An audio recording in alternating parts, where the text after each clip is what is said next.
Right now on Morning News Now, the end of the manhunt. The suspect in last weekend's horrific Brown University shooting found dead, according to police, reportedly from a self-inflicted gunshot wound. The alleged gunman's chilling connection to the separate killing of an MIT professor days after the Rhode Island attack. Also this morning, the latest batch of photos from the estate of Jeffrey Epstein released to the public by House Democrats. It comes just hours ahead of today's deadline, when the Justice Department is expected to divulge all government files on the late convicted sex offender, what we could see in the days to come.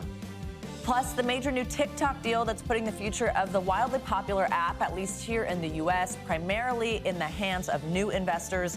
But will your algorithms change with its new owners? And if you can believe it, we are less than 50 days out from the Milan Cortina Olympic Games. So later in the hour, I'll introduce you to Team USA's bobsledding secret weapon, training day in and day out for their shot at gold. Because you're competing, right? Yeah, you might think so when you see this, and I'm in the outfit, which was an experience. All right, good morning. Good to have you with us. I'm Joe Fryer. And I'm Savannah Sellers. Thank you very much for starting your Friday with us. We are going to begin this hour with the shocking end to the intense days-long manhunt in Rhode Island for the Brown University shooter. Law enforcement officials said yesterday that the suspect was found dead in a storage facility in New Hampshire, adding that he appeared to die from a self-inflicted gunshot wound. The discovery brought an end to a nearly week-long manhunt. It all began Saturday when a gunman killed 2 students and injured 9 others on the Ivy League campus. The suspect is Claudio Neves Valente, a Portuguese national seen in this photo. He's also now accused of killing a Massachusetts Institute of Technology, MIT professor, near Boston just days after the Rhode Island attack. Officials said it appeared the 2 attended the same university in Portugal. NBC News senior justice reporter Ryan Riley joins us now with more on this. Ryan, good morning. So we know authorities have been searching for this suspect for days, putting out photos of a person of interest. How did they finally end up tracking him down? You know, a Reddit post actually played a really key role here when they were looking at the evidence, and that tip ended up leading to a car and something that that authorities were able to look into and ultimately locate this individual. You know, originally there was we had some initial reporting that they were looking into some potential links between the 2 various shootings, and now it's official. That's what authorities say, is that these 2 shootings were linked. The same person who carried out that Brown shooting was also killed the MIT professor, and they had a personal link, and that seems to be the overall story of this. Is this killing appears to have been driven by personal grievances by the alleged shooter here, who ultimately died by a self-inflicted gunshot wound, apparently at this storage facility. Ryan, so we understand that there's this connection between the MIT professor and the suspect here going to that same university in Portugal. But what do we know about how the authorities connected the events together, the shooting at Brown to MIT? Yeah, some of that research from that Reddit post that sort of went viral here, I think, is what was a key connector, especially the car. There's a rental car that was in both locations, and there is also the same sort of items of clothing. So this was truly, I think, sort of a crowdsourced sort of manhunt and individual tips that led to the ultimate arrest here, and those 2 shootings being linked. What else are we learning about the suspect's background and also just his connection to Brown? Do we know what that is? He was briefly enrolled there and ultimately sort of withdrew from the program. But the classes that he would have taken were in that building where the shooting ultimately took place. So that all seems to tie back to this idea that this was driven by personal grievances, his connection to the school, as well as his connection to this individual MIT professor who was separately killed after the initial Brown attack. Ryan, it's interesting to hear you use the word crowdsource, like almost that this information was crowdsourced. That Reddit post was helpful, certainly, for authorities. Police, though, they've also been asking for help from the public in finding a second person who they say was in proximity, was the language that they used, to this person, this suspect. Do we know if this person was, in fact, connected to him? Do we have any other information here if law enforcement figured out who this was? Yeah, I think that they have the indications is that this was driven by this one individual shooter, but the tips might have been helpful in figuring out the identity of that. It seems as though this was sort of a one-man operation, though, and that's typically how many of these. Typically, whenever you hear these reports of a second shooter and that sort of thing, those in the end they don't end up washing out. Typically, most of these sort of attacks are typically driven by lone wolves acting on their own. It's very rare that you actually have sort of a coordinated effort between multiple parties in these deadly sort of attacks. All right, Ryan Riley, a lot to cover this morning. Appreciate you joining us. Thank you. For more analysis on this investigation, let's bring in NBC News law enforcement analyst Jim Kavanaugh. Jim, good morning. Thanks for being with us as always. Finding a suspect dead, of course, makes it a lot more complicated to figure out a motive. We did hear from Ryan, know some of these connections at least. Officials say the suspect attended Brown for 1 year. That was over 20 years ago, though, and then went to the same university as the killed MIT professor in Portugal. What other connections or information will authorities be looking for, and how will they work to sort of nail down a motive? Well, I think the motive is shouting out of this right now, Savannah, and I think they'll uncover this as they, go through his devices and talk to his people close to him. It's going to be revenge. He wants revenge. The first mass killing is revenge on Brown University. He attended that university, and he probably, according to the chancellor, was in that hall where the shooting happened, because that's where the physics classes were, and that's the only classes he took. So he waited for the students to get in there. As the witness, said, he was in there 2 hours before in the bathroom. He was casing the place. He wanted the crowd in there, and he wanted his revenge on Brown. And secondly, he had a personal direct connection to the MIT professor from Portugal, where they'd attended the same college and studied physics, and maybe even very close there. We don't know exactly how close. But anyway, these are motives for revenge. It's not terrorism. It's not greed. He's not trying to escape anything. It's revenge, and he planned it and plotted it and wanted to make sure he did it. Now, whether or not he was going to kill himself all along, that could be suicide, could run through it. But he certainly got the people he wanted. And the public broke the case. This one citizen who saw the car and confronted him in the bathroom prior to the shooting, what are you doing here? And I would just say, Savannah, that the aha moment for the investigators and commanders would be when they saw that photograph that you just had up of him at the rental car place. Because you got the tip from the citizen, you tracked the car to a couple of places, you're not sure, it's a Florida tag, it's switching tags, and then you go to the rental car place and you get the video, and there's the picture. And there he's wearing the jacket, the same jacket that we saw on the video of the suspect they believe they had walking the streets of Brown. So you're the commanders, you're the investigators. When you see that picture, you're saying, okay, this looks like our guy. So, Jim, with so many unanswered questions here, where do you see the investigation going next? They want to wrap it up for the families. They want to wrap it up. They want to get every answer they can get. And, of course, always to prevent the next shooting, Joe. Anything you can glean about his behavior, where he could have been interrupted before.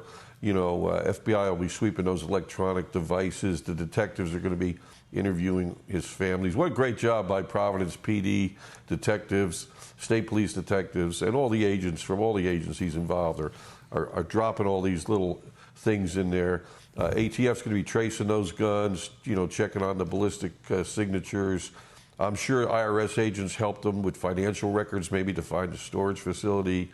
HSI, because he had, was here from another country, would have the immigration issues. They all worked together, got it going, and they solved the case. So it was great work. Our heart breaks for those communities up there, but in the end, citizens and police can always solve the case. Jim, thank you very much. I appreciate your time as always.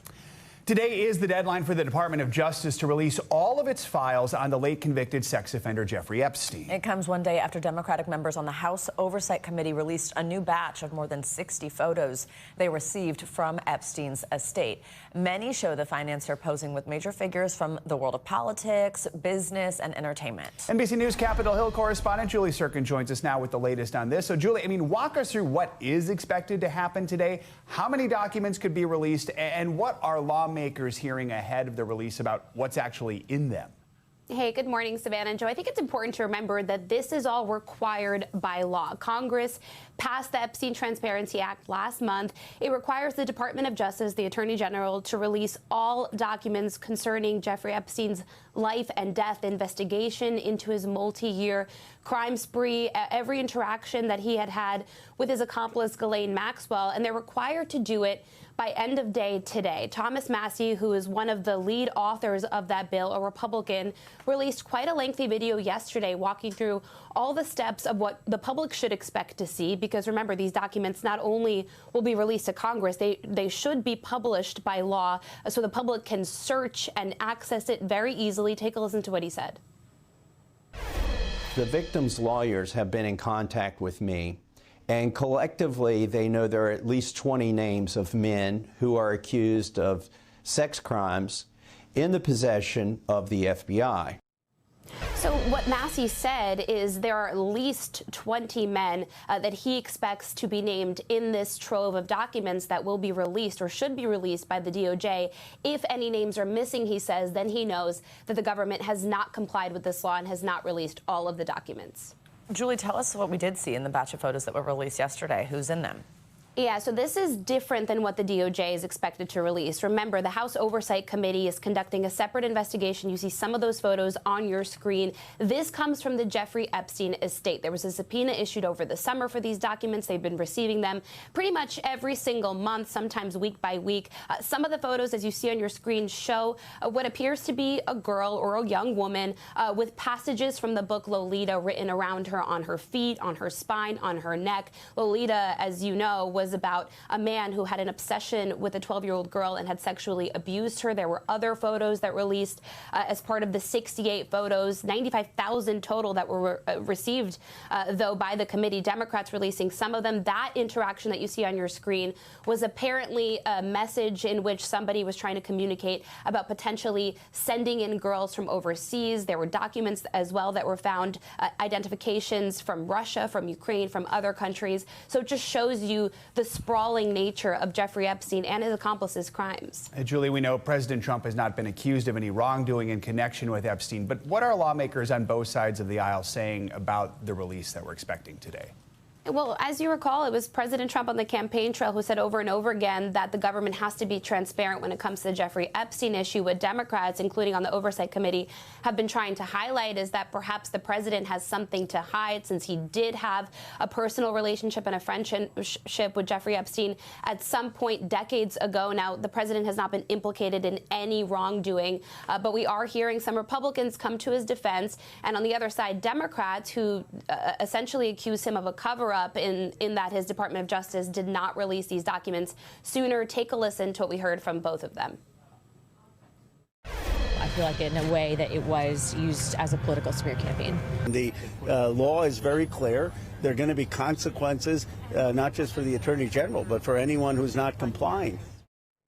Now, what they're talking about, of course, and that was Ro Khanna, who is another author of that bill, is that if the DOJ, if the AG are trying to protect the president or anybody else in any way, that they will know. Because, of course, what they have compelled the DOJ to do by passing this law near unanimously in Congress, the president signing it again, is that they have to release all of these files. It could be hundreds of thousands of pages. It could be men implicated in this, other people implicated that might have not done any wrongdoing, but the public deserves to see it, and that's exactly the point that Ro Khanna and Thomas Massie have been making. All right, we'll see what happens. Julie Sirkin, thank you so much.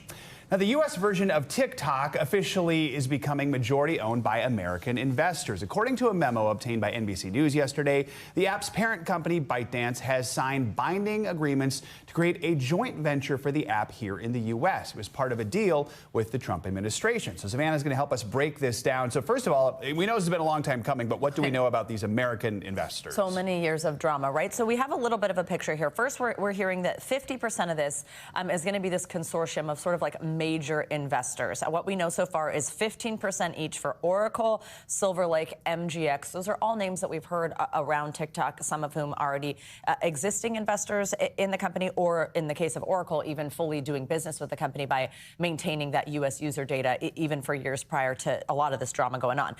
Then we still have some questions because 30-ish%, they say, is going to be affiliates of existing investors of ByteDance. Now, that is that Chinese parent company where all these concerns came from, the national security concern of it being owned primarily by a Chinese company. 19.1%, that's right under that legal threshold of 20%, is going to be retained by ByteDance. So this is not a total sale, but it's getting some of these other investors in there. We know the major concern for Congress was Chinese influence, and then also just what happens to the personal data of everyone who's using this. How will this deal address those concerns specifically? Yeah, so we have questions here because we don't know who these partners are going to be, but it was explicitly outlined that there's essentially going to be an audit. They even used that word in this memo. We learned all of this because we were able to obtain a memo that was sent to TikTok employees yesterday by its CEO, and it outlined saying there's essentially going to be like a safety audit, a security audit, a data audit, make sure that we are in compliance with this national security element. And it was by a, quote, trusted security partner. Who is that partner? Where is that partner based? Questions that we have, certainly. They then go on to say that once the sale is completed, which, by the way, it says it's going to happen by January 22nd, so pretty quickly, that Oracle will take over that management of any national security concerns, which is sort of how it's been running thus far anyway. The users, probably the biggest question they have is how is this going to change how they use the app? I mean, could the algorithms change because we don't see Chinese influence anymore? Yeah, it's a really good question. So, like, on the one hand, I would say probably, and on the other hand, I would say maybe not. Let me explain why. One of the things that was outlined here is that the algorithm will be retrained on U.S. user data. Now, if you hear algorithm and retraining in the same sentence, right, you think, is the algorithm going to change then? Will what's recommended to you be different because they are messing with it at all? On the other hand, the whole point of this and them doing what they're outlining that they say they're going to do, and if it does get approved, the whole idea here is that they are making it compliant with the law, and therefore that means business as usual. They certainly do not want this to feel like a change to users in the U.S. Definitely questions, though, about how any type of changing the algorithm could feel for users. We'll see how users interpret it once it becomes official. Exactly. They'll be like, wait, this feels different. Or right, it's exactly and it's like, the same. okay, maybe we're done talking about this. We'll see. Perhaps. We'll see. You can rest now for a little bit. All right. Well, the backlash is growing over a move by the board of the Kennedy Center, a board that was handpicked by President Trump. They voted yesterday to rename it the Trump Kennedy Center. But Democratic lawmakers say the change can't happen without an act of Congress. Another headline here, in an exclusive phone interview with NBC News, President Trump refused to rule out war with Venezuela. NBC News Washington correspondent Alice Barr has the latest. Savannah, the move to rename the iconic arts institution is prompting serious legal questions, with Kennedy family members likening it to trying to change the name of the Lincoln Memorial. The Trump Kennedy Center, that's the name now listed on the website for the iconic performing arts center in the nation's capital. I was honored by it. After the White House says the board that President Trump handpicked voted unanimously to rename the memorial. The board is a very distinguished board. The president ousted most of the previous board members, and the new ones installed him as chairman after he criticized the Kennedy Center's programming as too liberal, while also launching $250 million worth of congressionally authorized renovations. We saved the building. The building was in such bad shape, both physically, financially, and every other way. Democrats, though, say changing the name established by Congress would need congressional action. Democratic Congresswoman Joyce Beatty, an ex officio board member, says the name-changing vote was not unanimous and that she tried to object. I was muted, and as I continued to try to unmute to ask questions and voice my opposition to this, I received a note saying that I would not be unmuted. A series of Kennedy family members voicing their opposition, including JFK's grandson, who's running for Congress in New York, and called the move branding over policy. It does nothing for families choosing between prescription drugs and paying their rent. One of JFK's grandnephews, former Democratic Congressman Joe Kennedy, writing, quote, "The Kennedy Center is a living memorial to a fallen president and named for President Kennedy by federal law. It can no sooner be renamed than can someone rename the Lincoln Memorial." We also want to note that in an exclusive phone interview with NBC's Meet the Press moderator Kristen Welker, President Trump did not rule out war with Venezuela. Amid escalating tensions with the country's authoritarian leader and a U.S. military buildup around Venezuela, the president's admission on not ruling out war is significant, given his long-running promises to end and not start military conflicts. Savannah? Alice, thank you. An investigation is underway in North Carolina after former NASCAR driver Greg Biffle and his family were killed in a plane crash. The plane had just taken off yesterday and was circling back to the airport trying to land when it crashed. Now, at this point, it's unclear what might have caused the crash. NBC News correspondent Kathy Park has the details. 7 people are dead after a fiery plane crash in North Carolina, including NASCAR star Greg Biffle, his wife, and 2 children. Approximately 10:15 a.m., we got a report of a corporate jet that crashed off the end of the runway on the east end. Take a look at the thick black smoke billowing from the Cessna business jet shortly after it crashed at Statesville Regional Airport. It looked like a bomb going off. It just black smoke everywhere. Joshua Green says he was golfing with friends nearby when he saw a plane flying dangerously low. All we saw from our point of view was the plane nosedive into the ground, a mushroom-like explosion, and we felt the heat. We were probably within 100 yards of the crash. After calling 911, he shot this video. It was flying from this way. It was way too low. Huge explosion. I was terrified. I felt my heart drop out of my body. The plane took off in drizzly and foggy conditions, bound for Sarasota. Flight tracking data shows it turning around not long after. Here comes Biffle. Greg Biffle is back to the lead. Biffle, known as the Biff, had a long career with NASCAR, winning 19 Cup Series races and earning a nomination for the Hall of Fame. He's also an experienced pilot, posting this photo of himself flying the same plane back in September. The caption, "Excited to get back to flying again." When Hurricane Helene devastated western North Carolina last year, Biffle flew helicopter missions to rescue stranded residents and fly in supplies. We were just people helping people. Dennis Dutton, his son Jack, and Craig Wadsworth were also confirmed dead. The victims' families releasing a statement calling Greg and his wife Christina devoted parents and active philanthropists, remembering their daughter Emma as a kind soul and son Ryder as active, curious, and infinitely joyful. Kathy Park, NBC News. Let's get you to weather now. I can attest there's some wet and windy weather on the East Coast getting in this morning. Whew.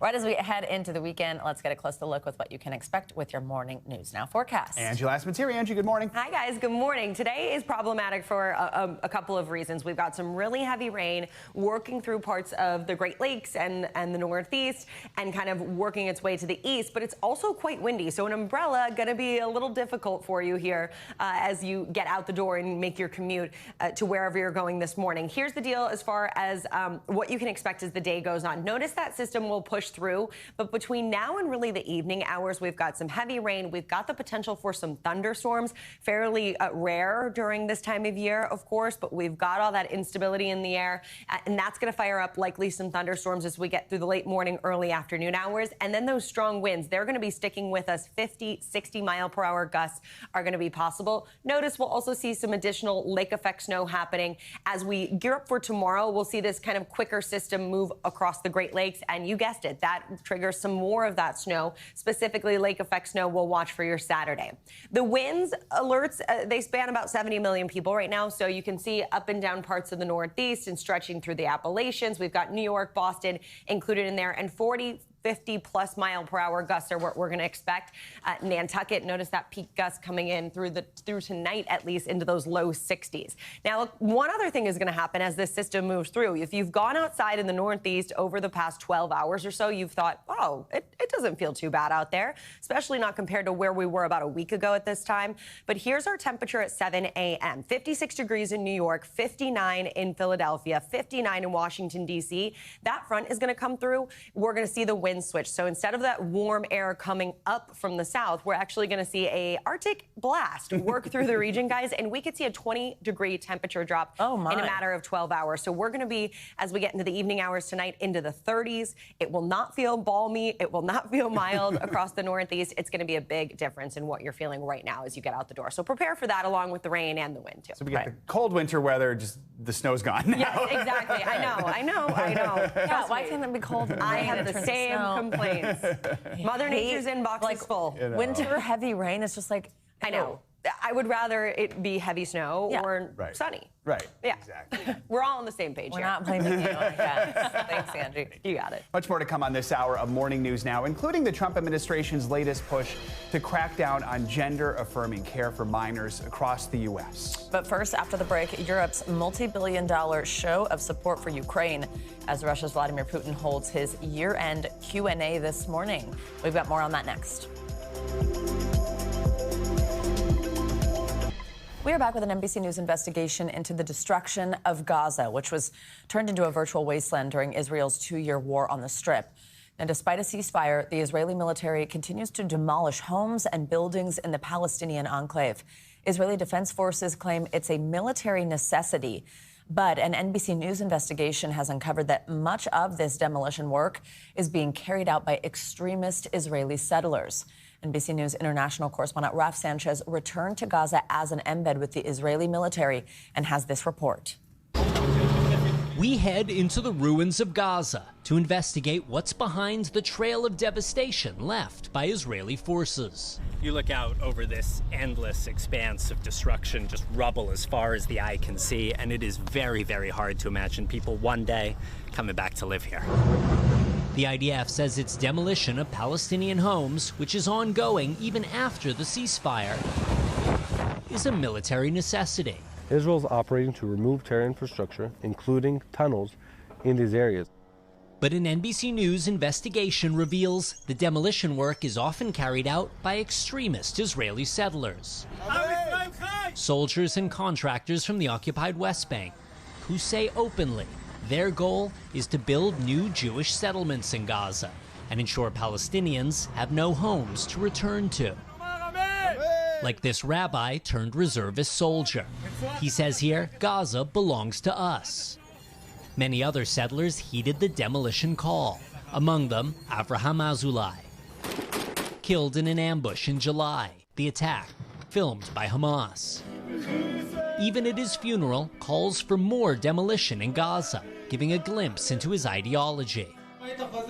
A friend recalling he'd come back from Gaza and say another 1,000 Arabs won't return home. Azulai was part of an unusual army unit, 2640, known as the Uriah Force. Formed in the middle of the war specifically for demolitions, many of its troops come from West Bank settlements. We verified this photo, posted the day after Azulai's death. The graffiti reads, Avraham, until the end, the Uriah Force.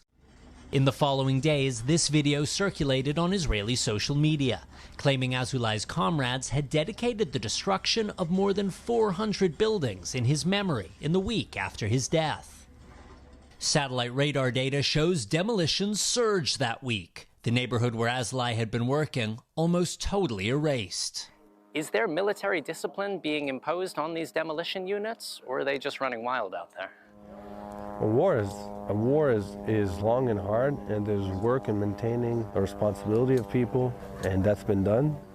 Israel only allows international journalists into Gaza on a military embed. As a condition, we had to show the IDF our footage, but not the final piece.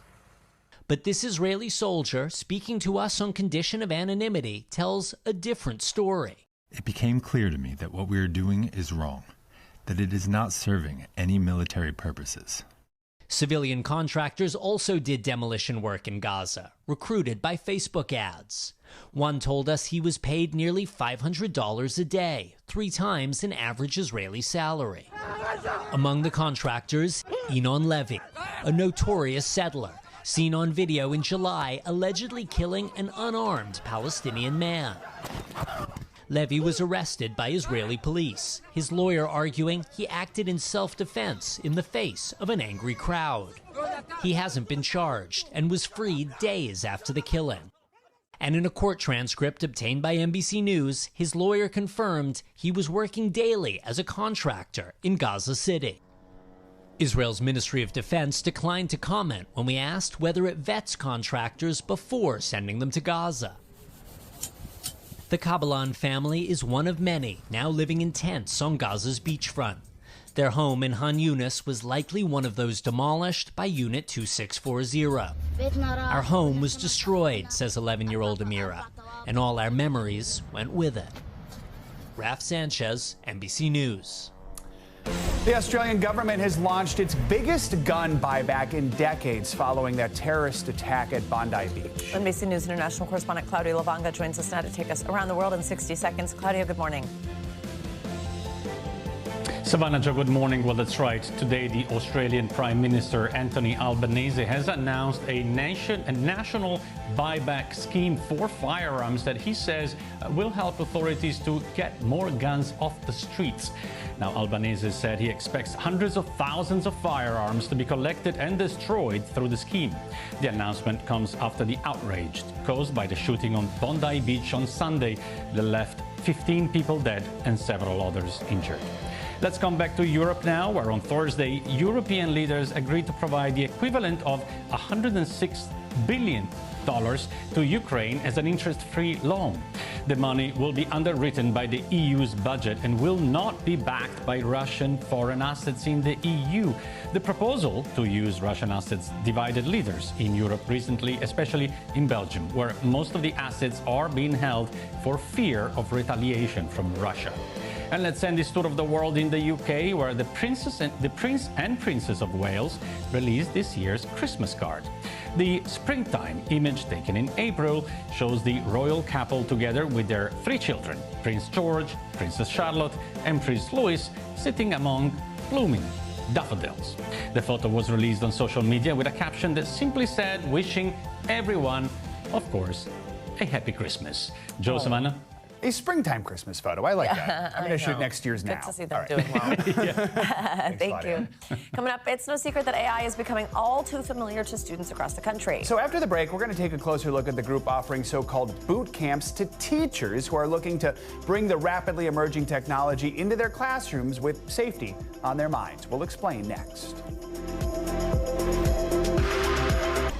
We are back with the Trump administration's new efforts to crack down on care for transgender minors in the U.S. Yesterday, the Department of Health and Human Services announced multiple proposals that would ban hospitals that participate in Medicare and Medicaid from providing transition-related treatments like puberty blockers and hormone therapy. HHS is calling transition-related care sex-rejecting procedures. NBC News health and medical news writer and reporter Erica Edwards joins us now with more on this. Erica, good morning. So this is a new escalation from the Trump administration in its efforts to try and restrict treatment for minors nationwide. Walk us through how they're trying to stop hospitals from allowing this transition-related care. Yeah, good morning, Joe and Savannah. This was the most significant attack by the Trump administration yet on transgender care, promising to pull all Medicare and Medicaid funding for any hospital that provides care to transgender minors. Reminder, virtually all hospitals in this country accept federal funding through Medicare and Medicaid programs. So this could have really wide-reaching impacts. Now, the proposal will be open to public comment for the next 60 days. Joe, Savannah? Erica, yesterday, Robert F. Kennedy Jr. Called transition-related care malpractice, not medicine. What has the reaction been like to that and the announcements across the board?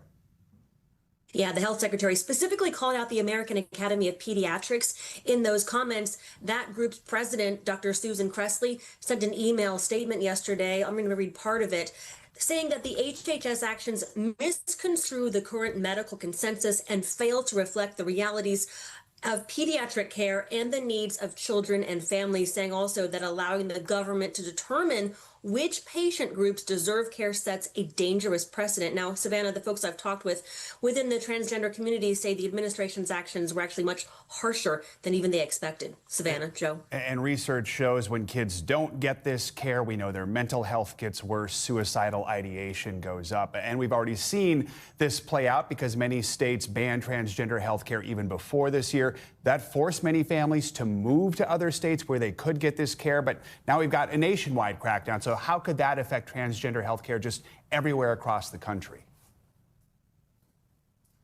So several dozen hospitals that offer transition-related care have already closed down those departments, those services. Now we could expect many more will follow. Ultimately, what that's going to do is it's going to leave transgender care in the hands of doctors in private practice, meaning only those who can afford to go to those doctor's appointments or to seek out that care will actually get the care that they need. Joe, Savannah. Erica, also the House passed a bill yesterday that aims to prohibit Medicaid from covering what it called medically unnecessary care for minors. Do we know what that bill focuses on and what the next steps are there?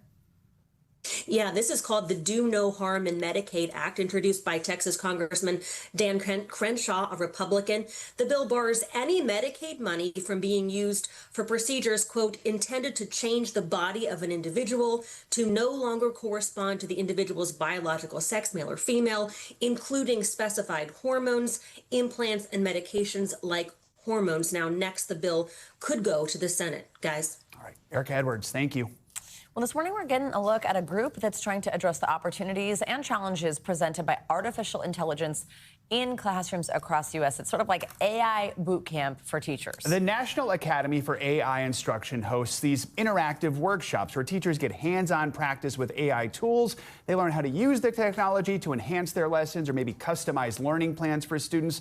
The workshops also focus on how to alleviate safety and privacy risks to students. For more on this, let's bring in Jared Perlow. He is an AI fellow supported by the Tarbell Center for AI Journalism. Jared, great to have you with us as always. Good morning. So dozens of teachers attended this. It was right here in New York City. I like putting it that way, like an AI boot camp. What did you see? What did they learn? Yeah, it was super exciting to be there, and thank you again to the Academy for having me. It was a group of 50 public school teachers from across New York City, although they also have teachers from across the country come in from time to time, who attended this one-day workshop. They also do two-day workshops and have lots of resources online. But it was basically some of these teachers' first experience really getting hands-on with AI. So the day opened with a review of different guardrails to basically think about how to make AI systems safe and useful for students. And then they got hands-on experience with different tools from different private companies like Microsoft, OpenAI, Anthropic as well. So it was really exciting to see some of these teachers who had never really engaged with ChatGPT before figure out how they could understand how to make lesson plans, how to make flashcards, how to save time grading kids' assignments, or even creating PowerPoint presentations. Right, the positives here. Exactly, yeah. Set the scene for us here. I know it's different school by school, district by district, but how is AI already being used in schools? Yeah, so maybe an unsatisfying answer, but it depends. And I think this is one of the biggest things I heard from the teachers is even within New York City, where most of these teachers came from, there's a huge variety of how AI is being embraced. Some of the principals in these schools are really gung-ho on AI. Others have never really used it before, and so it doesn't really disseminate to the teachers. But one of the guardrails that the AFT, the American Federation for Teachers, who runs this institute, says is that it should really be up to teachers in their individual classrooms to figure out ultimately how they're going to use AI. So this is one of the 9 guidelines, and they really want to make sure that, AI isn't replacing teachers, but is really being used as an additional tool in their toolkit to help students learn. And are teachers saying that this is helping them in the classroom? Yeah, for the most part, I think so. For people who are already using it, I talked to a couple elementary school teachers who actually teach computer skills to students starting in 3rd grade. And they're using AI. I know, they start them young these days. But they're already using AI to, for example, help students design. I was talking to one teacher from Staten Island who's using AI to help their students design ugly sweaters for the holidays. And for some of these kids, they speak English as a 2nd or a 3rd language. So being able to interact with their peers is really hard, and maybe they're falling behind in other subjects. But if they can, take their own time and make these prompts, make these chats, and then have something, really interactive that they can share with their friends and with their parents at home, it can kind of open them up to, further engagement and instruction in other classes as well. I bet those are the prettiest ugly sweaters you're ever going to find. What are the biggest challenges teachers are facing right now with this? Of course. So, there's 2 sides to everything. And AI certainly, well, one, it's moving just incredibly quickly. So if teachers have never been hands-on with ChatGPT before, before. It's like drinking from the AI fire hose to figure out how they can actually use it in classes. So, I mean, I cover this full time. It's hard for me to stay up to date. For teachers who are already busy, they already don't have enough time to engage with students as much as they do. Knowing what's happening in the AI world, just staying up to date, that's really hard. But also thinking about student privacy as well. So sometimes, teachers might be inclined to upload their students' information to, grade assignments or to figure out, I want to create a customized lesson plan for Jessica, for example. But there's all sorts of student privacy and children's privacy laws, so they have to be mindful of that. And of course, huge issues of mis and disinformation as well. So, adults get fooled by deepfakes every day. What happens when kids are interacting with AI tools in the classroom? Outside of the classroom, it seems like AI literacy is incredibly important.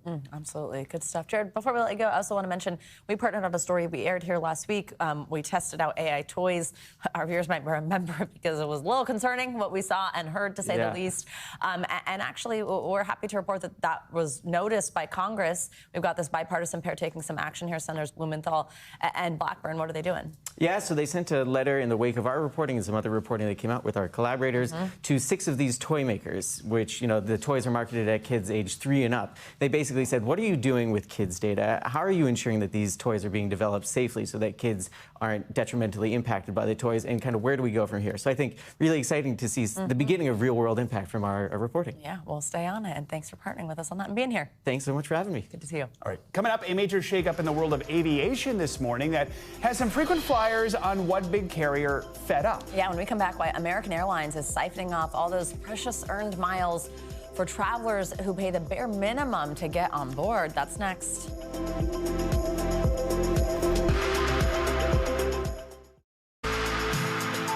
We are back with some money news. Instacart customers could soon be getting some money back after a major FTC settlement. NBC News business and economy reporter Emily Lorsch is here with your Money Minute. Emily, good morning. Hey guys, good morning. Instacart is paying up after federal regulators say the app misled shoppers. The delivery company is paying $60 million to settle allegations by the FTC that it deceived users, failed to provide refunds, and didn't disclose terms relating to its membership.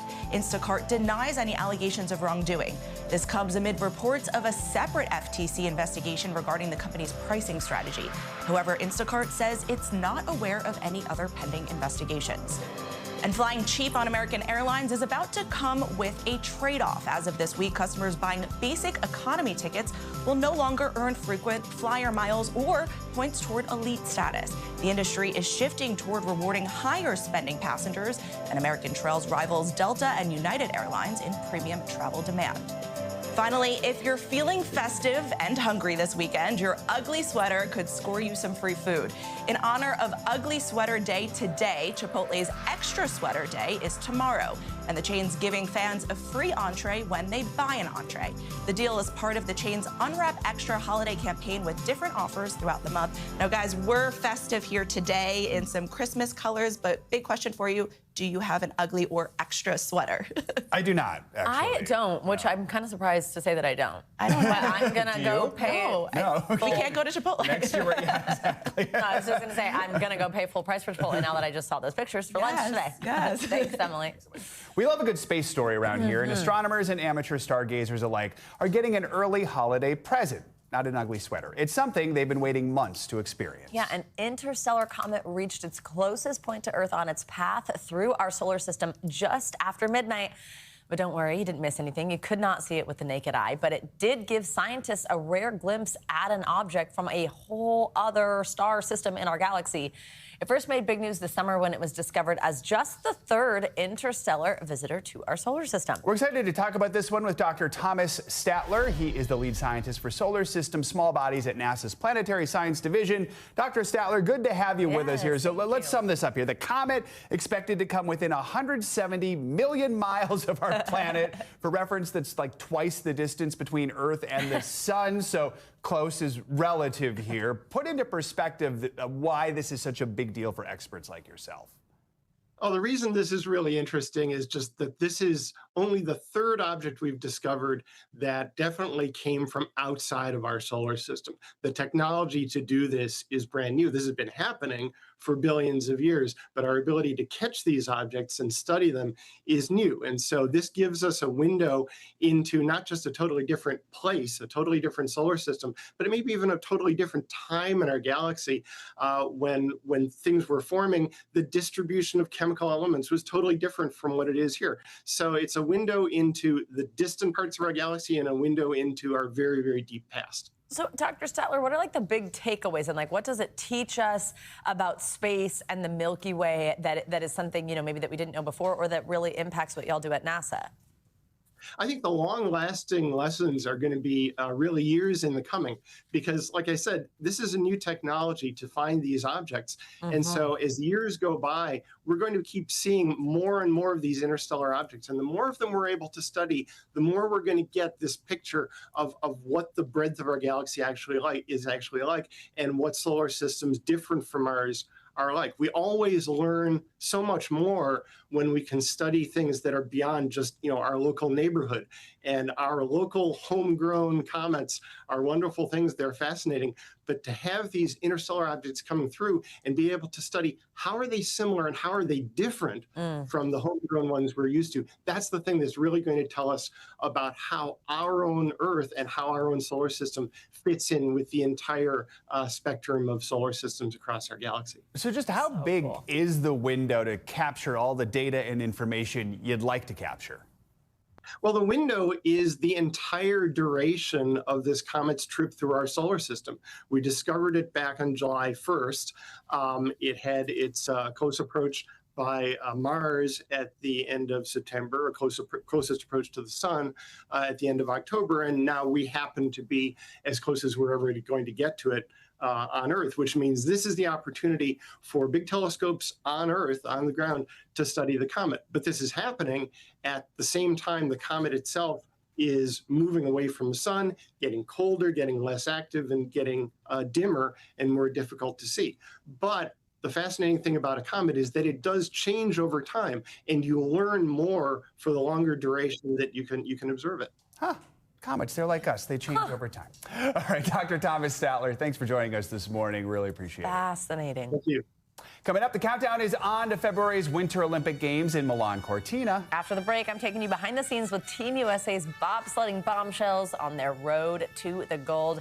That is next on Morning News Now.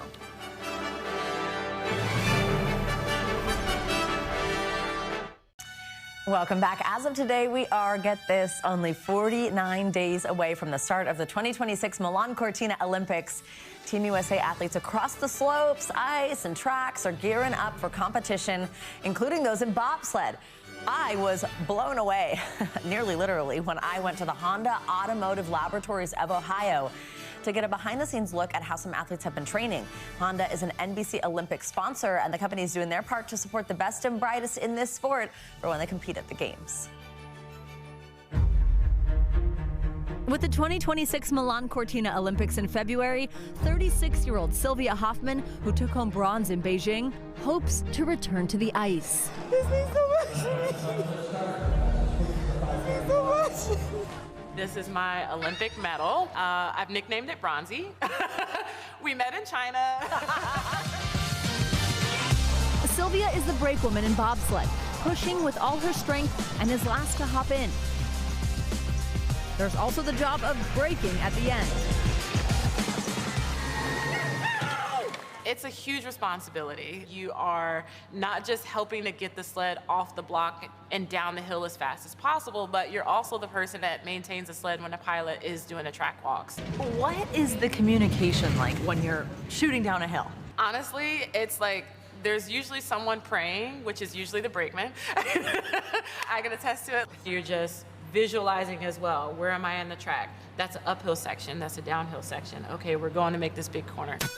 Members of Team USA Bobsled are also training here at the Honda Automotive Laboratories of Ohio, or HALO.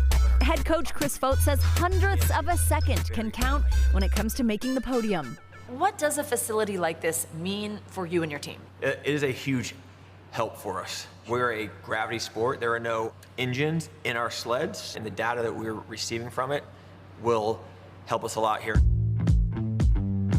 This is where we test the bobsled. Wind actually comes in our face here.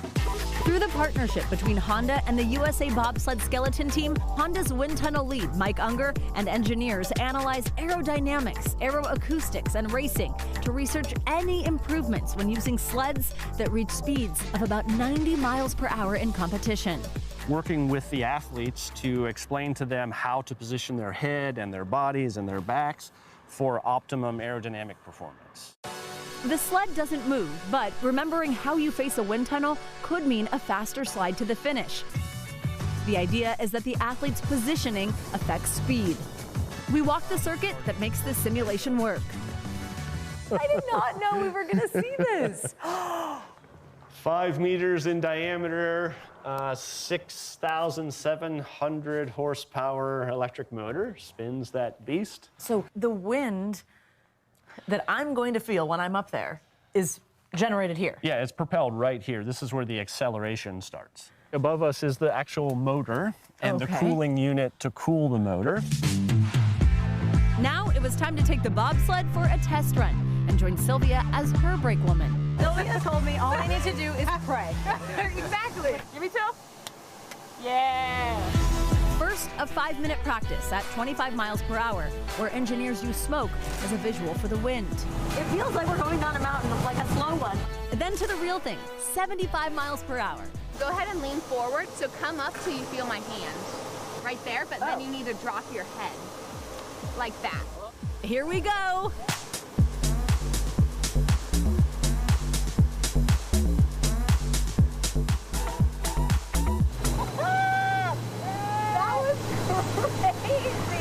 The thing is that you didn't feel was the left and the right, and then the pressures of pushing you down.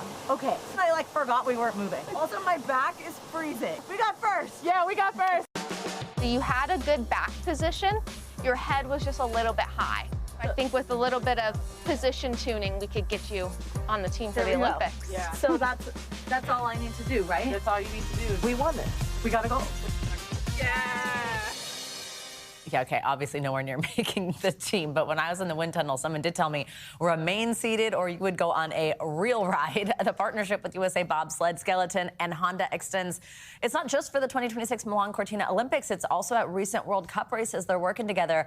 USA Bobsled Skeleton won't officially name its Olympic team until January 19th, so we'll be watching out for Sylvia there, and you can watch all the action from the Winter Olympics, of course, on NBC and Peacock, starting with the opening ceremony, which is on Friday, February 6th.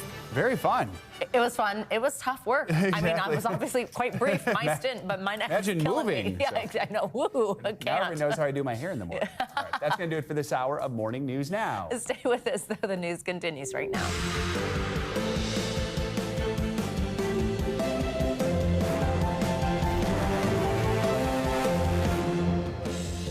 Good morning. Thank you for being with us on this Friday. I'm Savannah Sellers. I'm Joe Fryer. Right now on Morning News Now, shocking discovery. Officials say they found the suspect in the Brown University shooting dead in another New England state. The extraordinary development bringing an end to a 5-day manhunt after a shooting on the Ivy League campus, killing 2, injuring 9. Now officials say he is also suspected of killing an MIT professor days after the violence in Rhode Island. How a rental car spotted at both sites gave investigators a vital clue, and now the search for a motive. Also this hour, deadline day. Following an order from Congress, the Justice Department must release all files connected to Jeffrey Epstein today, something the public and victims of the convicted sex offender have been pushing for years. But some Democrats are worried the DOJ will not comply. This comes as lawmakers separately release new photos connected to the case, showing Epstein with several powerful people. We're going to bring you the latest from Washington. Plus, 'tis the season for holiday travel trouble. A record number of people expected to take to the skies and hit the roads in the coming days. But for some, winter weather could impact those plans. We'll tell you which days could be the busiest and bring you the latest forecast.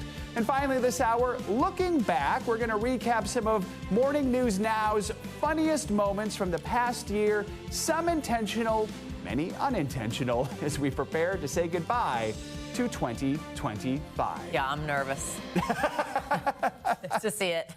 I haven't seen it yet. The worst? Don't know if I want to see it. It can't be any worse than the first time everything happened. So, all right, let's. Can it though? On the whole string of them. Right, let's begin this hour with the end of that manhunt for the gunman who's accused in the deadly shooting at Brown University. Also now the murder of an MIT professor just 2 days later. Yeah, overnight authorities said the suspected shooter was found dead inside a storage unit in Salem, New Hampshire, bringing an end to the search that rattled the Brown and MIT communities for days. NBC News correspondent Aaron McLaughlin is in Providence, Rhode Island with the latest. Aaron, good morning.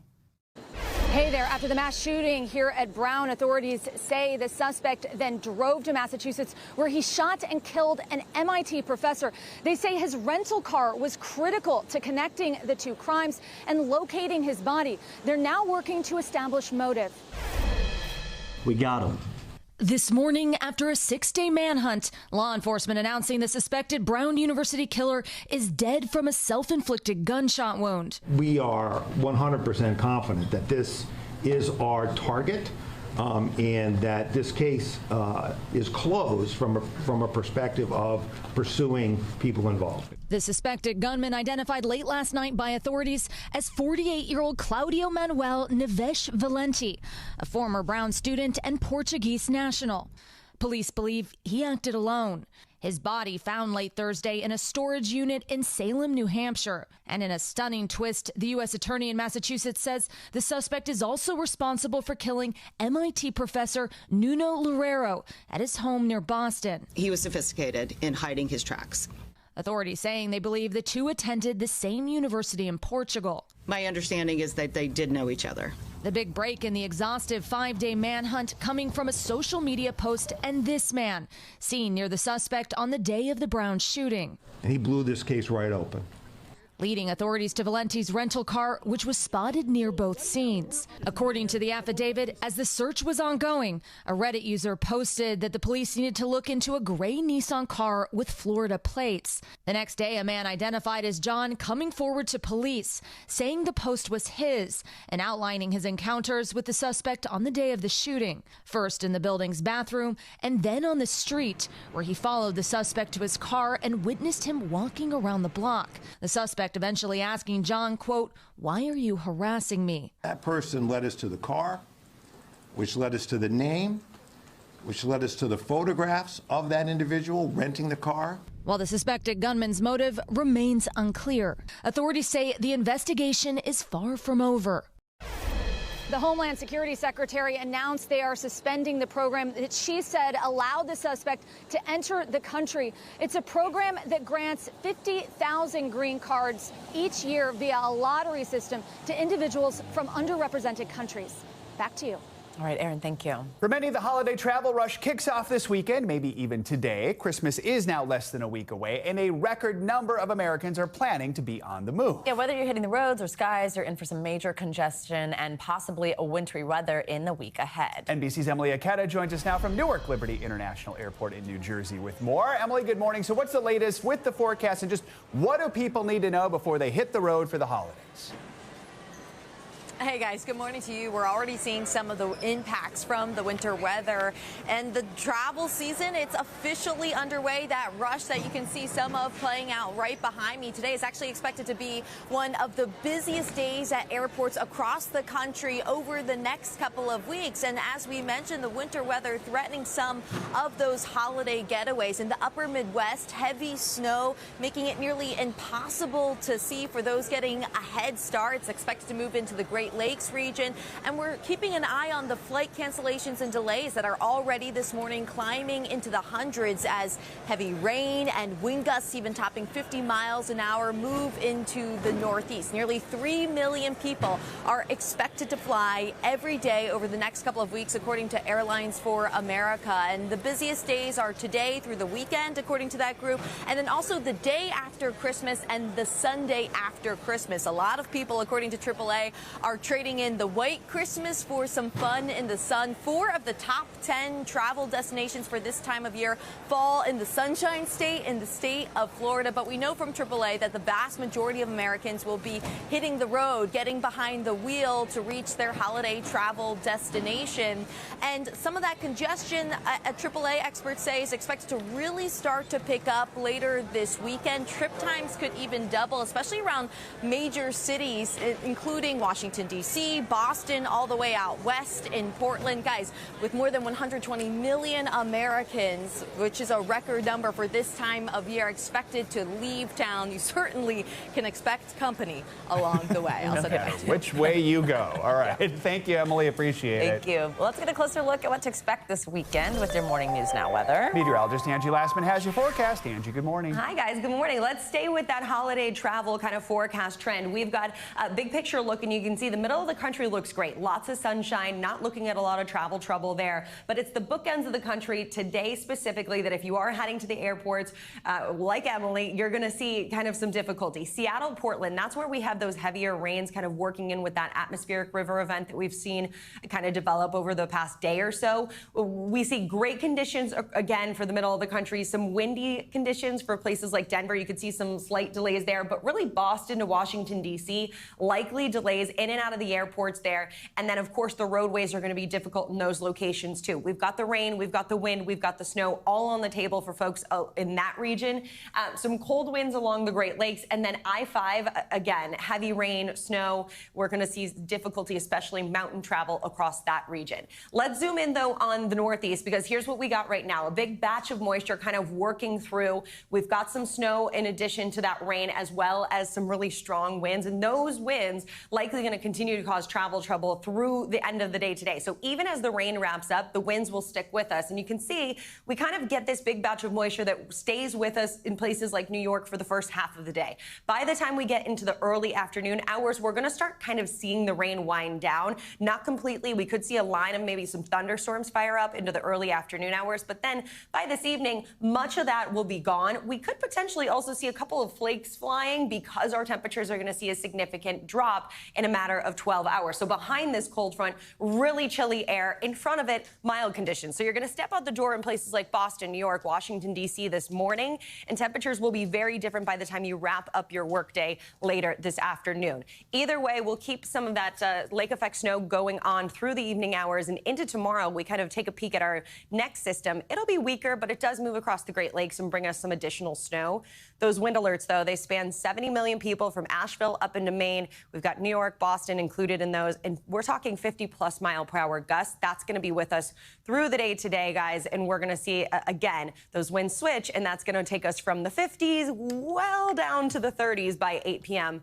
A big temperature drop, more than 20 degrees in some places like Washington, D.C. Woo. Wow. Yeah, 32 degrees. And this is a pause at 8 p.m. So you can see it's not going to take much for us to really see the bottom drop out of those temperatures. I think some people dressed this morning thinking, oh, it's 50s. By the time they get home tonight, they're going to be like, where's my parka? And as a meteorologist, I see when people haven't listened to the forecast, when I see them coming home from their commute and they're improperly dressed or without an umbrella. And Angie goes up to every one of them yes, and says, I do. I told you so. Morning News Now, turn it on.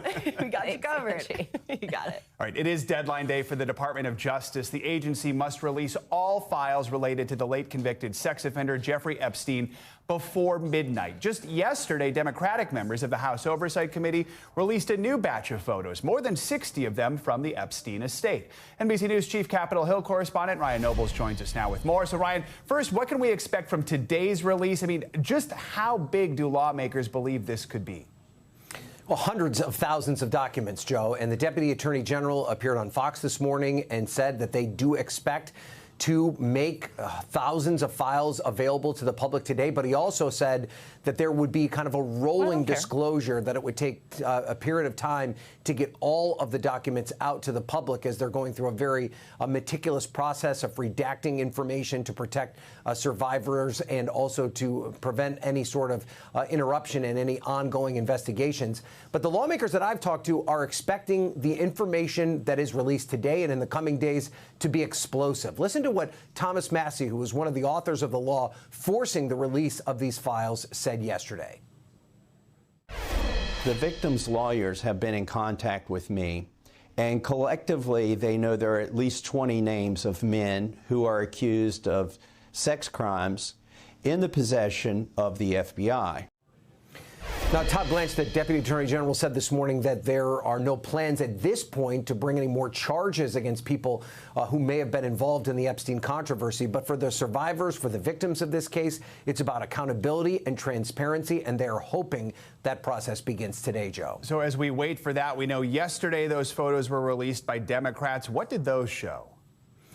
This was another drop of photos from that file of 95,000 photos that were provided to the House Oversight Committee from the Epstein estate.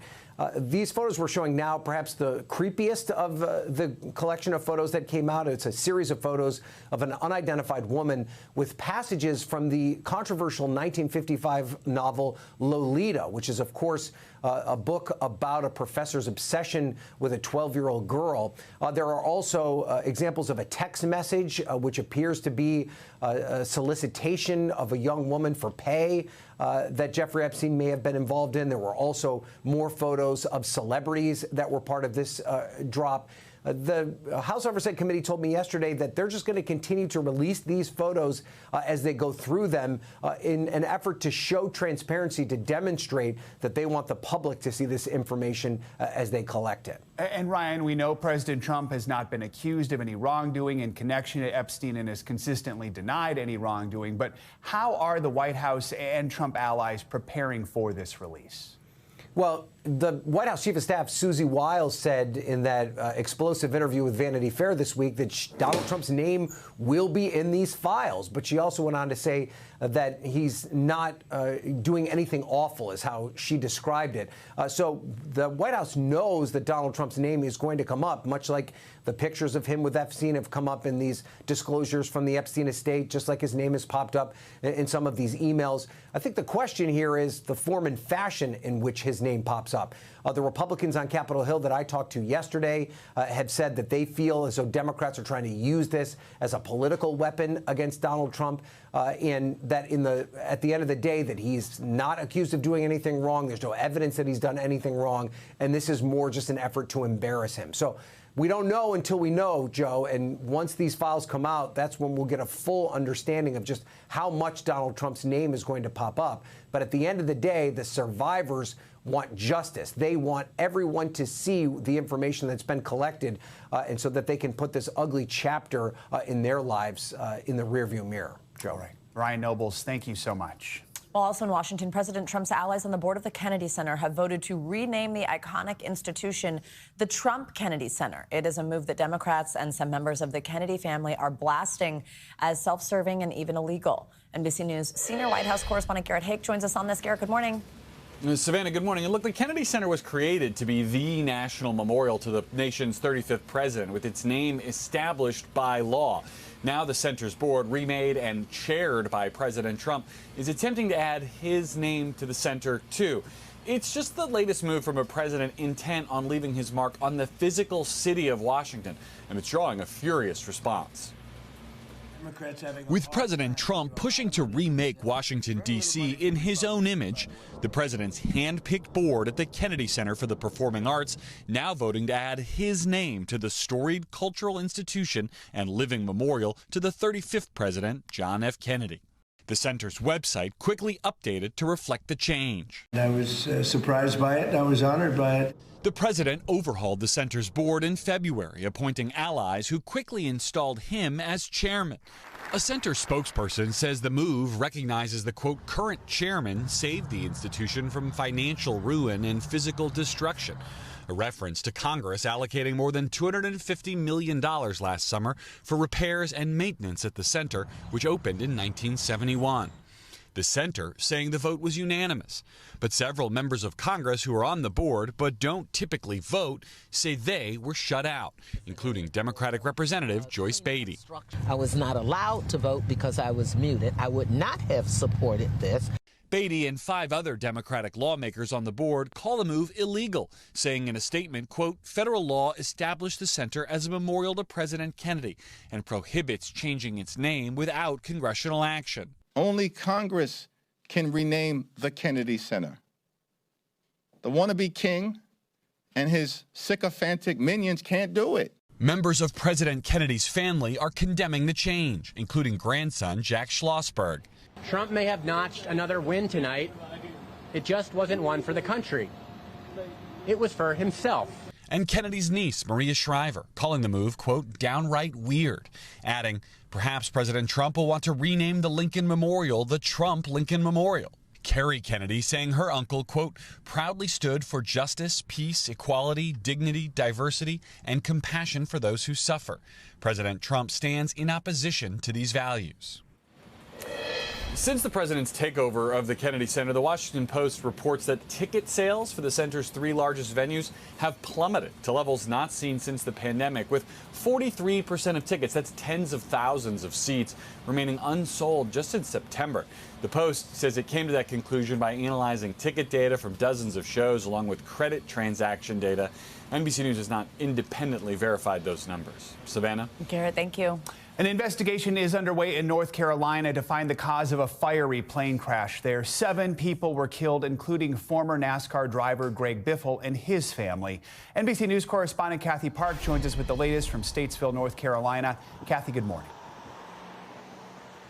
Hey, Joe, good morning to you. An NTSB team is expected here this morning to begin their investigation. But at this hour, there are still a lot of unknowns, like who was flying the plane before a crash and why did the aircraft turn around shortly after taking off? This doorbell cam video capturing a fiery plane crash that claims 7 lives. Among the victims, former NASCAR driver Greg Biffle, his wife Christina, and his 2 children, 14-year-old Emma and 5-year-old Ryder. 3 other people were also on board the private jet. It looked like a bomb going off. It just black smoke everywhere. Josh Green was playing golf nearby when the plane went down. It was flying from this way. It was way too low. Huge explosion. He says he shot this video after calling 911. All we saw from our point of view was the plane nosedive into the ground, a mushroom-like explosion, and we felt the heat. Authorities say the plane departed for Sarasota, Florida, Thursday morning in drizzly and foggy conditions. Flight tracking data show the aircraft turning around moments after takeoff. Here comes Biffle. Greg Biffle is back to the lead.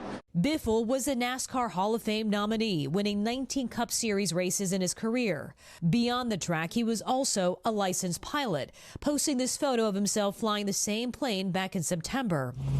When Hurricane Helene devastated western North Carolina last year, Biffle flew helicopter missions to help save lives and deliver supplies.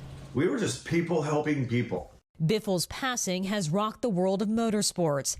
NASCAR posting his passion for racing, his integrity, and his commitment to fans and fellow competitors alike made a lasting impact on the sport. Richard Petty writing, Greg was not only a fearless competitor, but someone who showed that same fearlessness in his generosity to others. Kyle Busch posting, the memories we shared both on and off the racetrack will stay in our hearts forever.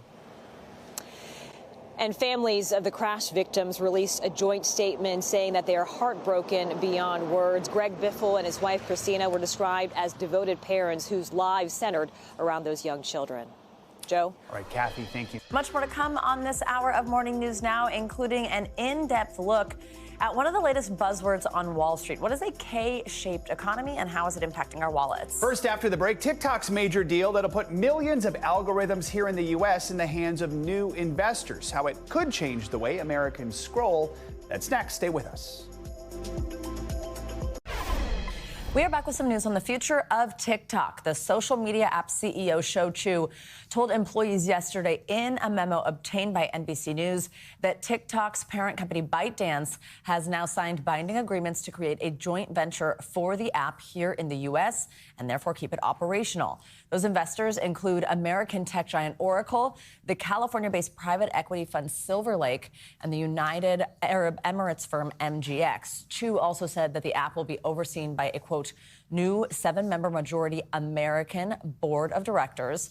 National security concerns over the app's Chinese parent company had led Congress to take action against the app back in 2024, requiring ByteDance to divest from the app or face a ban in the U.S. And this memo said a, quote, trusted security partner will audit the app and deal with it to abate those concerns. And then Oracle will lead data security after that. Chu said the deal will close on January 22nd. As economic uncertainty continues, experts are identifying a trend where Americans in different tax brackets are affected in different ways. That's leading to a lot of people referring to a K-shaped economy. NBC News senior business correspondent Christine Romans explains what that means and what it means for your wallet. It's the buzzword on Wall Street. On the K-shaped economy. Something that economists called a K-shaped economy. This economics report was brought to you by the letter K. But what does it mean for Main Street? A K-shaped economy means some families are trying to find value where they can. A struggle Peyton Riley from Kentucky knows all too well. We're buying, so I try to find the best deals when I can. With a big family, she knows where to get the best bang for her buck. It's getting harder. Definitely with 3 kids. I just think Walmart has a selection for all types of consumers. I think like what your budget is, you can find it there. And the proof is in the purchasing, according to Heather Long, the chief economist at Navy Federal Credit Union. She's tracked this trend for the last year. The Costco economy is back. We can see this massive shift to shopping more and more at Costco, at Amazon and Walmart, as even people who earn $100,000 a year are really trying to make every dollar count. Her team tells us they've seen a 7% jump in spending at wholesale retailers since 2024. So Peyton is not alone. The stress of shopping putting a strain on many consumers, all a factor of this K-shaped economy. So what does that even mean? The K-shaped economy means that some Americans are doing just fine. They're in the top of the K, their incomes are rising, their spending is rising, they're living la vida loca. And then there's the bottom of the K. And that's obviously going in a different direction. It's where the bottom 80% of consumers are just trying to keep up with price inflation, according to the latest data from Moody's Analytics. Meanwhile, the top 10% of that K-shape, their spending is up by almost 4.5% between 2019 and 2025, actually outpacing the rate of consumer price inflation at 2.5% during the same period of time. Moody's data shows the top 10% of earners account for almost half of all spending and is up by 36% since the early 90s. The big question, can it last? A K-shaped economy is not sustainable in the medium to long run, and it's definitely not desirable. With apologies to Sesame Street, sometimes economic analysis sounds like alphabet soup. There's the V-shaped economy, a sharp decline and a rapid recovery, similar to what happened during the COVID-19 pandemic, where the recession only lasted about 2 months, the economy and the stock market bouncing back quickly after that. Or the classic U-shape, where the damage of a recession leaves consumers treading water for a while, like the 1973 oil crisis and stock market crash, leading to an era known as stagflation in the 70s. Or an L-shaped economy where the recovery stagnates for months, like what many of us saw during the Great Recession of 2008, when employment levels took years to return to normal. The implications of a K-shaped economy catching the attention of Fed Chair Jerome Powell at the Federal Reserve's last meeting of the year. How sustainable is this so-called K-shaped economy, and what are the Fed's thoughts on whether that's a risk going forward? So we do, through our vast network of contacts and just through our observation of what's going on in the economy, we hear about this a lot. As how sustainable it is, I don't know. Most of the consumption does happen by people who have more means. Look, what's going to happen in 2026, whether there will be a recession depends on the spending of the top 20%. Christine Romans, NBC News. All right, coming up, breaking her silence, the HR executive in the infamous Coldplay Kiss Cam controversy is speaking out. Why? 5 months later, she is giving her side of what happened at the concert and the harassment she faced after that moment went viral. That is next.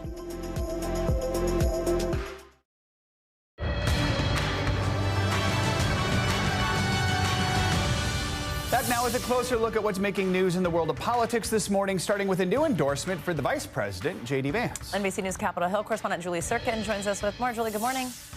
Hey guys, good morning. That's right, it may still be 2025, but the 2028 presidential race is already getting underway. In a speech last night, Erica Kirk endorsed Vice President J.D. Vance, telling the crowd in Phoenix, quote, "We're going to get my husband's friend elected." Erica Kirk is the widow of Charlie Kirk, the Turning Point USA co-founder, who was assassinated earlier this year. She took over as head of that organization, which is one of the most influential conservative groups, especially among young people and MAGA voters in the country.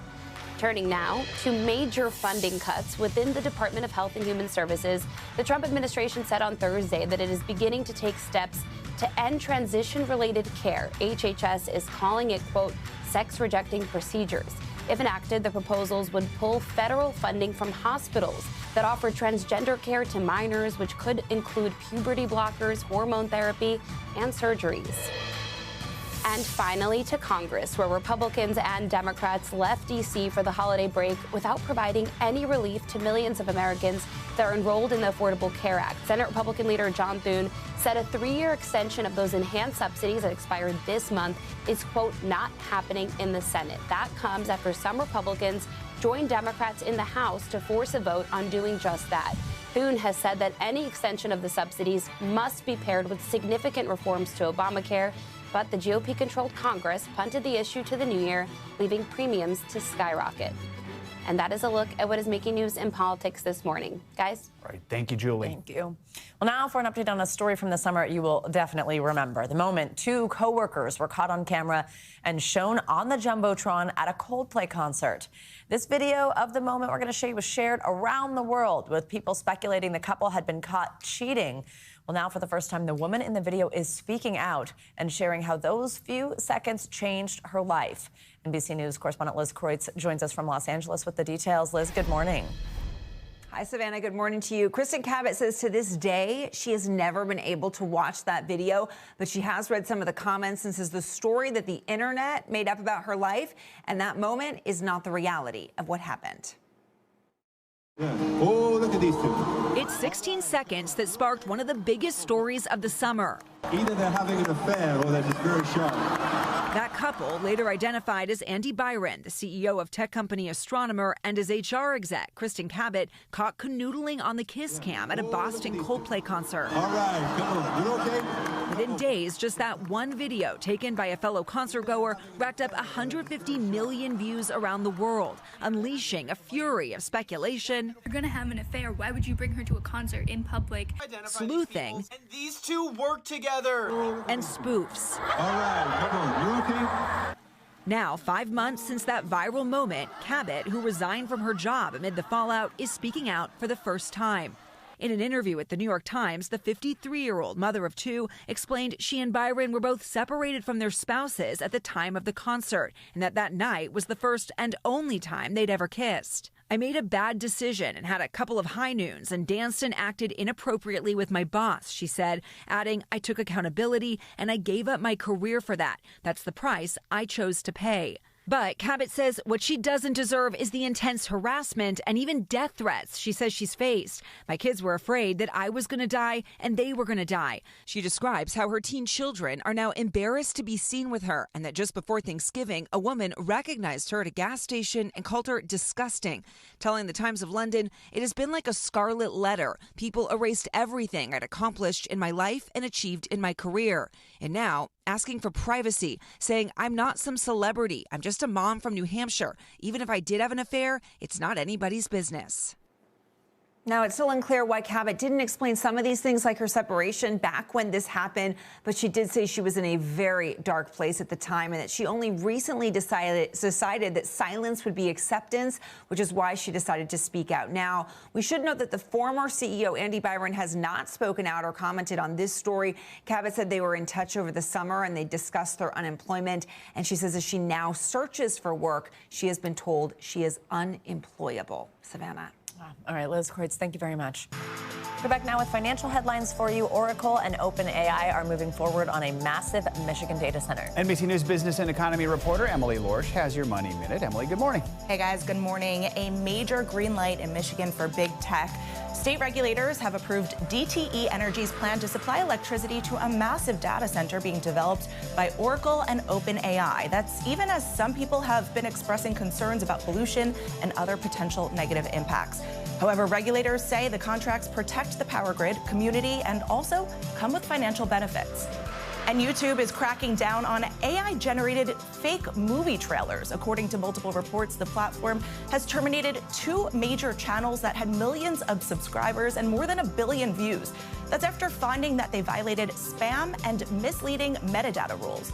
We reached out to YouTube and haven't heard back from them yet. Finally, forget ketchup, honey mustard, and even barbecue. It turns out sweet and sour sauce is a fan favorite at Wendy's, and the food chain is bringing it back next year after hundreds of social media comments protested its disappearance. The influencer Just Jazzy IDK, who's previously worked with Wendy's, helped lead the charge, even tracking down the sauce on eBay after it was discontinued. Now she's helping announce the comeback that fans have been asking for. Guys, I have to admit, I'm super boring, but for me, it's just ketchup. Simple. Okay, that's good. I'm a big ranch girl. Okay. There you go. All I know is do not buy your dipping sauces on eBay. I want to know how that she feels spent. risky to me. No kidding. And obviously, like, not sustainable. Like, that can't go on for long. Congratulations to the sweet and sour lovers out there. Thanks, Emily. Thanks. Coming up, what do Moodang, magic tricks, and banana facials have in common? That one I don't remember. They are all part of our look back at some of Morning News Now's funniest moments of 2025 right after the break.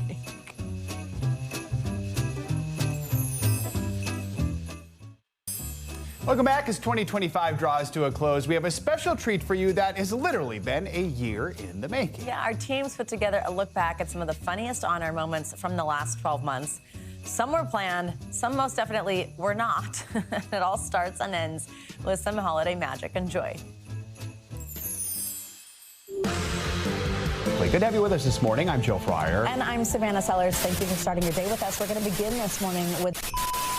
You know, I do a fair amount of card magic myself. That's a real fact. Yeah, it really is, yeah. Does magic. We've all seen it at the Christmas party. It's lit. We like big bears and we cannot lie. You heard that right. Fat Bear Week is back. If William Shakespeare was alive, the existential question posed in Hamlet, to be or not to be, would probably be changed in pineapple on pizza or not pineapple on pizza.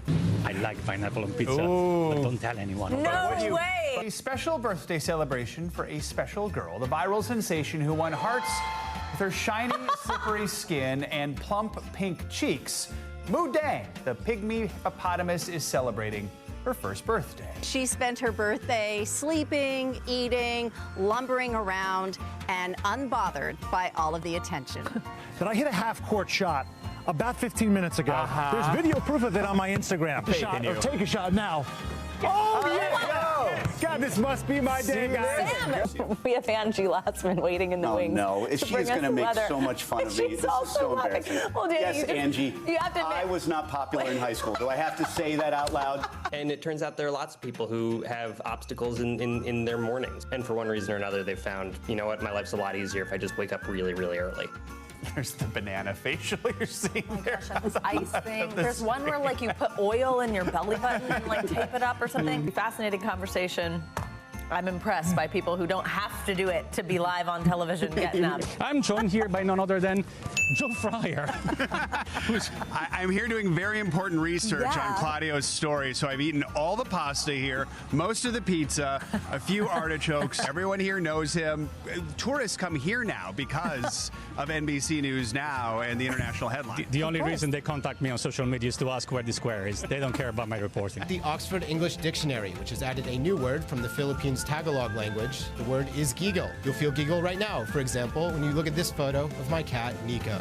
And on that note, if anyone knows a word to describe liking the pet more than the owner, please let me know. Wait, do you have a painting of your cat, Matt? My grandmother did it. Yes, okay. Wow. Watch the ring. Can we see the ring? Right? We got it right here in this camera. Here we go, right there, and poof, it's gone. Yeah, well, obviously the kids figured that one out very quickly. You got to pay a lot of attention, folks. Camera move high def, very fast. There it goes, right there. And it's gone. The thing that you don't see behind the scenes while we're waiting to come on the show is Danny with his cards, March cards, allegedly, now I know, doing magic tricks. I exude coolness, don't I? All magic is cool, and you know that. And now I'm going to disagree. I'll say it. Ta-da! I love that Danny was has off his the own rails. graphic, too.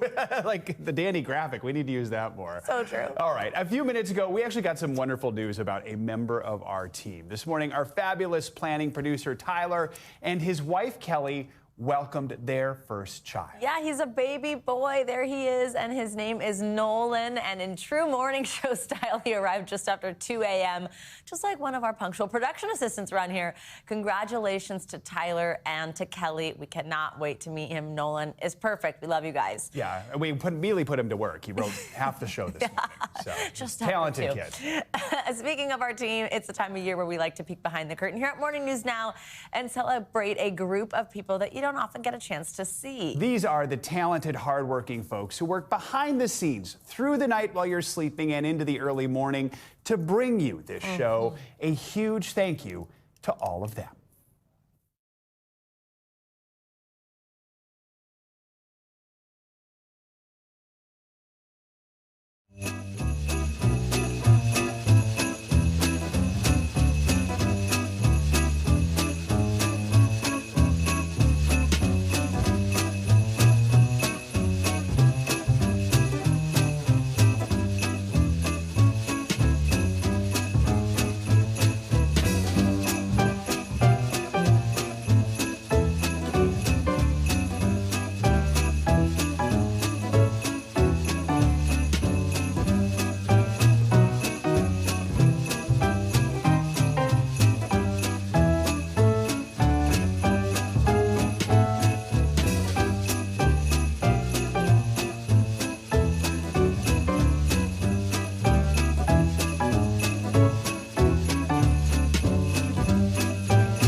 Good-looking group of people there. We should actually put them on camera more often. For real. It's so fun when we get to show the team. I mean, they really do work so hard. They are working tough hours. Exactly. I mean, you just heard that. They're literally working overnight to get the show in shape every morning for us to bring you the news. So we love them. And look at all these sweet holiday pictures. And some have been with us since the very beginning when we started more than 5 years ago. Many have been with us the majority of those 5 years as well. They like working the overnight shift. That's what it comes down to. Really, they love you as the viewers bringing you the news. That really actually is an amazing fact, though, that how many of us have been here. And also, by the way, like, we didn't really bring this up much. There was a lot of news going on this year, but we did celebrate 5 years this year. 5 years in October here at Morning News Now, and many of you have been watching us since the beginning, so we really do appreciate it. Feels like 10. Just kidding. Exactly.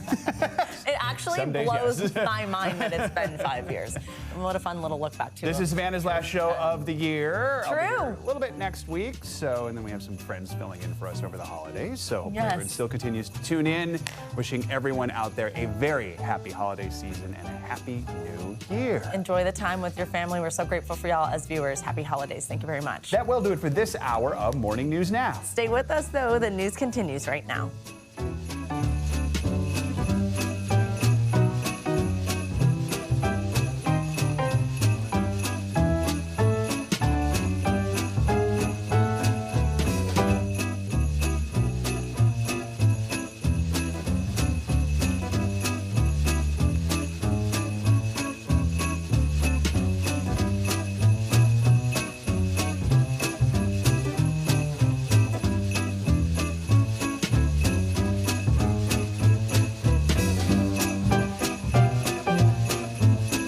We thank you for watching, and remember, stay updated on breaking news and top stories on the NBC News app or watch live on our YouTube channel.